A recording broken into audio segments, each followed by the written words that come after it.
as part of the role of the United Nations as a kind of global sort of governance sort of arena. I think this is a wonderful thing that has happened in consensus building at between such a large number of countries. Probably one of the few examples on issues which are related to certain development goals linked to certain aspects of human rights debates that have been happening over the last few decades.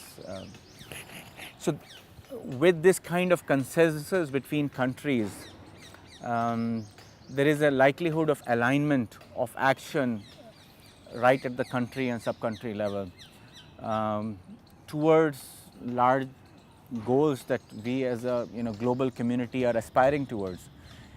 I think while I said that,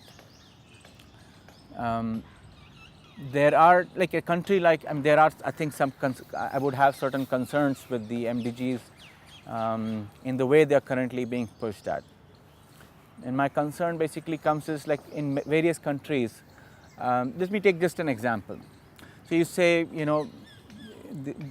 right of education, and you say universal the right of child to go to school. That means every country should have an X number of schools and teachers and what have you. Now you have countries who don't have sufficient internal revenue. What does the global community say? We will take care of that through aid. Now, would you like a country to be completely dependent on aid to actually cater to something which is very fundamental? I mean, the aid historically hasn't been just benign. It has come with writers. There's a whole history of the structural adjustment programs of the World Bank.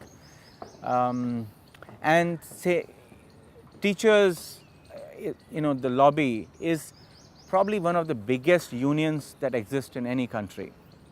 And once you have teachers, there's no way you can fire them easily. So you have to kind of sustain them. And until there is a internal revenue mechanism that can support that, to expect a country to sort of say, yes, we'll ensure this, even if it means taking aid, that's a bad idea. So rightly they have, countries are setting their own targets. And I think this is where at the same time, it's kind of unforgivable that in today's day and age, in this time when globally the kind of resources and the wealth that the world has generated today, to accept hunger as a reality of life today is unacceptable. I mean, there's no reason why anybody can go hungry today, or the kind of abject poverty or malnutrition that one is seeing. This, like 54% of India's children are malnourished.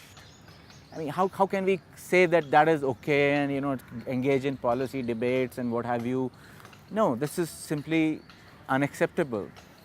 So we need to find a way that if these things when are addressed, and if it requires aid transfers, then those other riders that often come should not be there.